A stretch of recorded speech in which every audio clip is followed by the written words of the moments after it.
আল্লাহ হেফাজত করেন যে কোনো ছেলায়, আবার পতন করেন যে কোনো ছেলায়। বর্তমান সরকারের 1 ইঞ্চি জায়গাও কোনো দোষকে গোপনে বা প্রকাশ্য দেওয়ার ক্ষমতা নাই।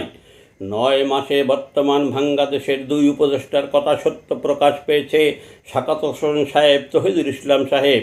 সাবেক স্বরাষ্ট্র উপদেষ্টা সাখাওয়াত হোসেন একটা সত্য কথা বলেছিলেন, জুলাই আন্দোলনে যারা গুলিতে মরেছে, বাহিরের গুলিতে বেশি মরেছে, পুলিশের গুলিতে 2-4 জন মরেছে।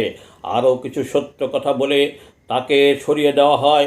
তৌহিদুল ইসলাম সাহেব বলেছেন, নৌকায় বেশি দুলালে আমিও পড়ে যাব, আপনিও পড়ে যাবেন, তাই নৌকা বেশি দুলানো যাবে না।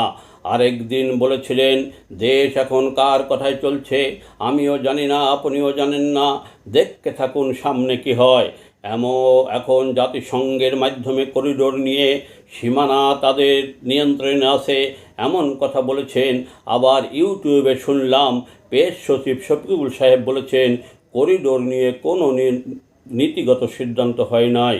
বর্তমানে স্বরাষ্ট্র উপদেষ্টা কয়েকদিন আগে সাংবাদিকদের বলেছিলেন, বান্দরবনে যে আরাকান ঢুকে আনন্দ উল্লাস করেছিল, তারা অনেকে ওই এলাকায় বিয়ে করেছেন, এসে আনন্দ উল্লাস করেছেন, সীমান্ত নিরাপদ আছে। কোনটা আসল কোনটা নকল বোঝা মুশকিল। আমার মনে হয় গোপনে দিতে চেয়েছিল, পররাষ্ট্র উপদেষ্টা ভুলে ফাঁস করে দিচ্ছে।